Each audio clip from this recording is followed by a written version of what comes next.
Hi, this is Alex. And this is Chat. And welcome. Alex and Chat Adventures.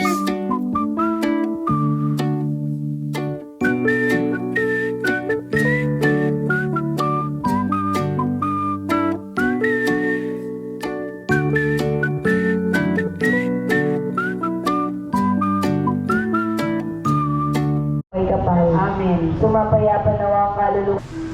Hi guys, it's our last full day here in Coron. We started with an early Sunday morning mass and then breakfast at the hotel. Good morning guys! We're going out na. Look at our ride for today. Meet Ron. Pogi bagong bago. So guys, we are here with Ron. We are going to, our first stop is Conception Falls. Iikutin natin ng Busuanga. Let's see how the day goes. We'll just have a relaxed itinerary. So this is for one day. Magkano ang binayaran natin? So yon. Kasi drop off na itong car sa hotel. And bukas pipick up na lang din nila sa hotel. So 300 yung charge nila sa ganon. Tapos may 100 na cleaning fee. And 2,000 yung actual na car rental. Which is not bad. Hindi na masama. Sabi ni Father kanina sa sermon niya, parang may dalang chain shoe si Yolanda kasi ang ayos daw ng pagkakaputol ng mga puno. So sino kaya yung Yolanda talaga ang kumuha ng puno dito sa Coron? So guys, kung if ever magka-car rental kayo dito sa Coron, take note, naka-concentrate sa isang area doon sa may Coron Town proper yung mga gas stations. As in, linya-linya sila dito sa pag Google Maps nyo. Ano sila, magkakasama sila doon sa baba, sa may town proper. Take note lang, before kayo mag-explore, i-fill up nyo na yung gas nyo para hindi kayo magka-problema.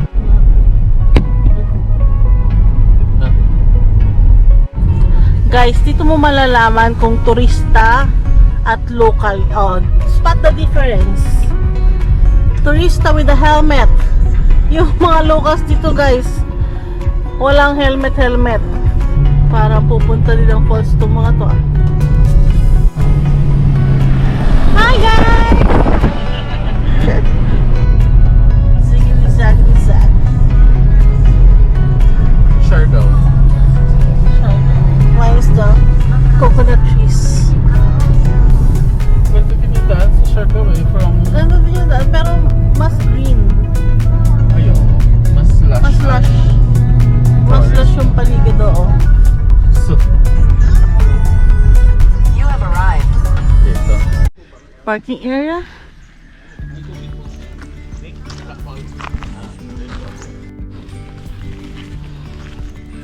Taking it slow. Mapapasubo si Madam sa una nating stop. Papunta tayo ngayon sa Conception Falls na Tuyot. Wala daw tubig. Para kami, Tuyot. Forest like. Maybe look. Going to the wild. It's nice. Yan guys, ang ganda din naman. Pero halata mong dry kasi yung lupa medyo malikabok. Right? Yes, so kung tag-ulan to, maputik. Yung daan na bibindi siya yung putikin. Medyo loamy siya eh. Okay. Good thing I have my magic stick. Hindi ko nakalimutan today. Sana walang sawang bumagsak guys. I think based on the looks of it, dito sa mga bato. One more step. Oh. Yes, we made it. Here's the waterfalls. Saan? Saan? Ayan, guys.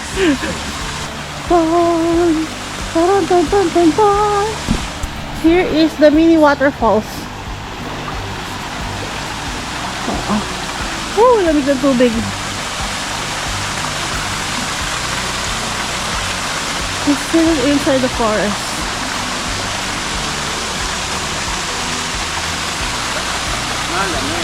So guys, kung makikita nyo pala, merong mga tubo-tubo dyan kasi doon na kumukuha ng tap water yung mga residents dito, yung community.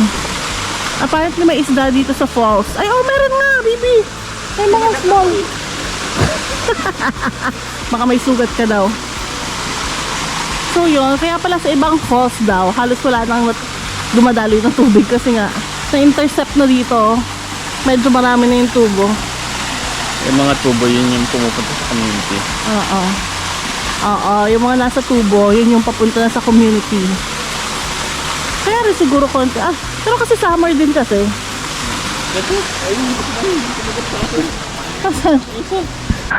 Ayan, pinagtestahan na ako.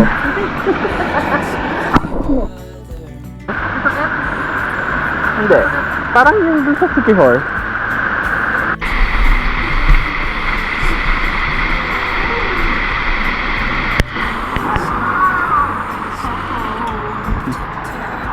Kuya, ilang feet yun? Gaano kalalim? 3 lang? O it looks easy. Lalim. Hindi. Baka 3 meters. Ah, 3 meters. 3 meters, meters. 3 meters. 3 meters. So that's 9 feet. Oh my gosh. Yeah, 3 meters. So you guys are from Idaho? This is beautiful. This is our first full day here. Okay, so you arrived yesterday?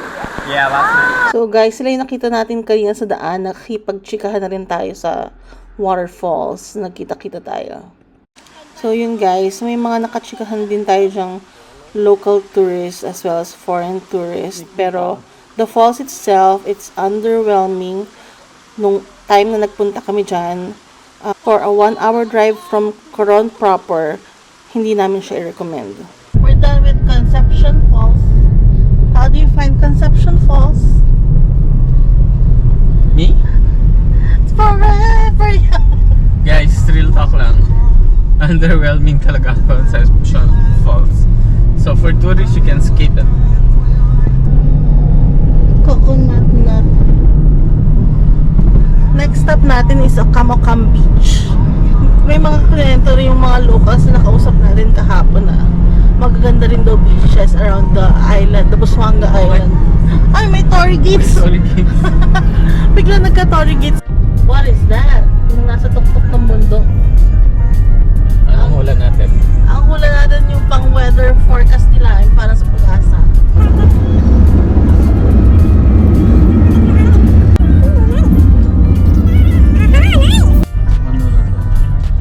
This is the rough road part. Okay. Continue for 4 kilometers. 4 kilometers. 4 kilometers. Beach entrance.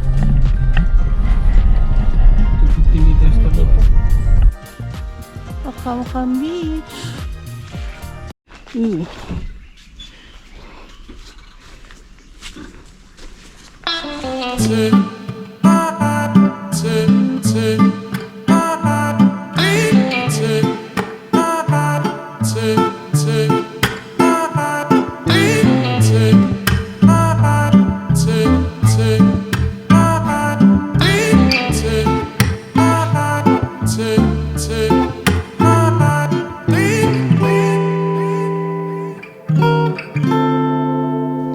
Welcome to Ocamocam Beach.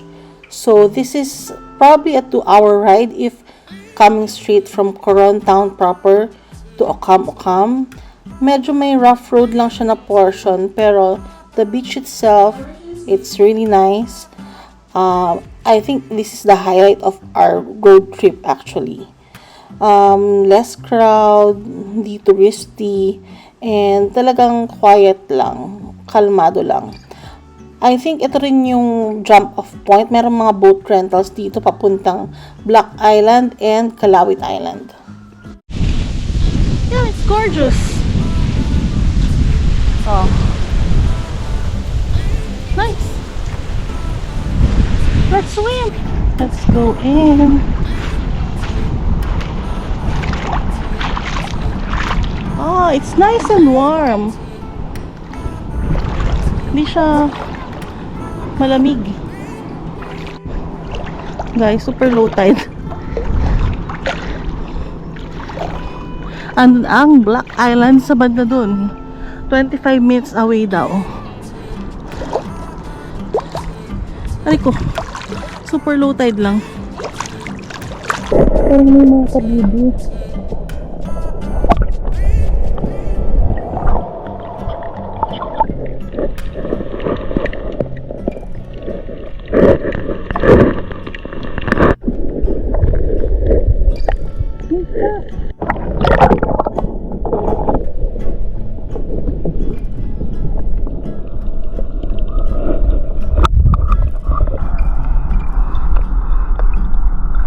Walang tao, guys. Walang tao sa paligid. Hi guys, this is what we call lunch with a view. Dito sa Ocam guys, meron daw restaurant dito pero hindi na namin nakita. Adobo with flowered carrots and chop suey with flowered carrots. We have for dessert halo with cherry on top. Island life. Hi guys, kukuha kami ng tubig sa balon. Bibi ko mo tubig ko, hugas mo paa. Guys, si Madam kasi laking syudad. Hindi niya alam ang balon. Grabe siya. Hindi niya na-experience mo na ba ito? Oh, May poso. May poso sa amin. Gagawin mo siya. May Tapos, pakadjut ka pa eh. Tatanggalin mo ganon para sumot. Oh. Amigo.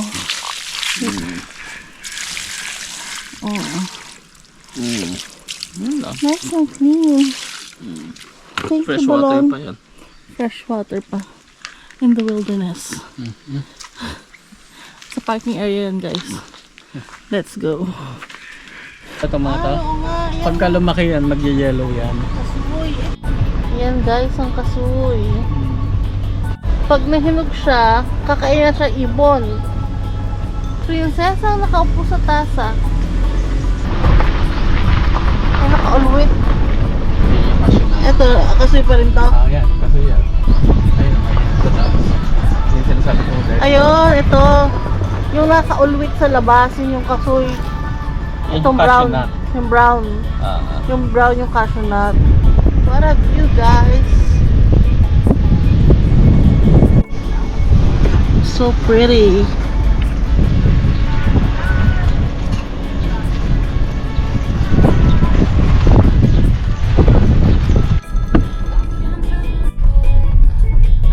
Guys, 17 kilometers sa rough road. Ay siguro naman mga 16. Isang kilometro na o half kilometer lang yan. Konti lang yung nabibig parang 200 meters. 200 meters na sementado. So 18 kilometers in 1 hour. Nakakato na tayo ng tubig guys. Pero grabe ang rough road dito. Nakakaloka. Guys, tumirik kami. Medyo nahimasmasan ako sa sinabi ni Kuya, mas may concrete dun sa kabilang side. Kasi kung babalik tayo dito parang oh my gosh. Narating natin ang Alito Beach. Ay. After a stressful drive, we are here at Alito Beach. There's a reason. Why this is not... There's a reason why some places are not very famous in the internet. Yeah. Kasi people will rave about it. So guys, yun nga. Sometimes it's a hit, sometimes it's a miss. This one was suggested by a local, Alito Beach. Ang sabi putol-putol yung may rough road, may sementado. But it's rough road all the way.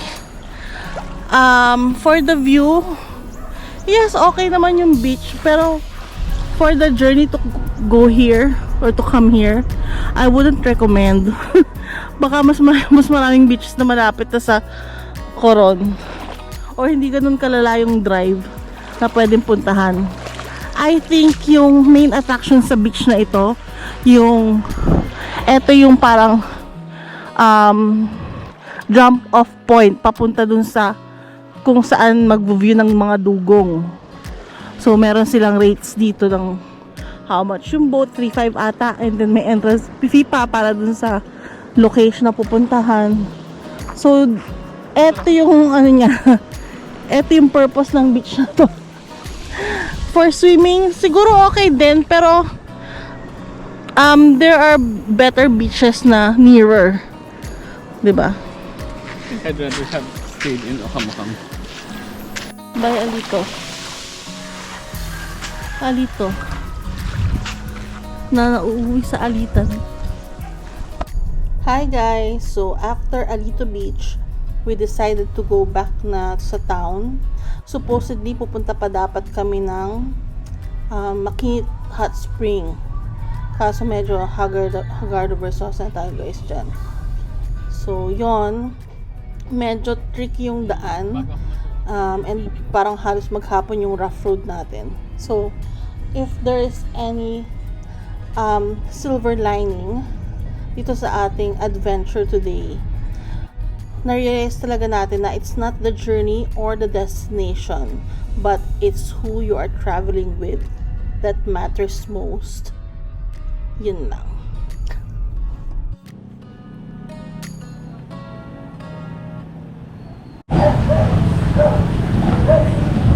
Hi guys, this is the reward after ng madugong drive.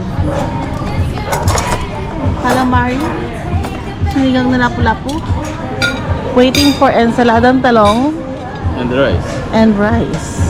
We are here at Balinsasayaw. Nakakain na rin tayo guys dito doon sa Puerto Princesa. Sayo is the bird that produces the nido soup.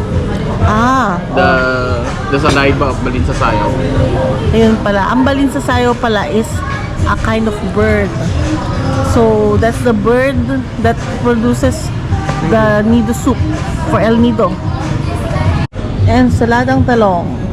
Order is complete. Hey, shoutout natin itong friendly staff ng sila ang friendly staff ng Charms Hotel. Ayan. Dito tayo kumain ng isang gabi. Hi guys, we are back for Kalipay Spa. At yung dinner natin kanina.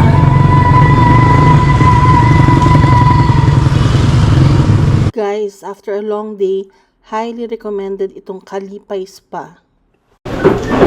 Hanap kami ng lamayo guys. Guys, ang laki ng lobster. Ito rin, malaki din yung isda. Saan tayo? Dito tayo nakakita ng lamayo.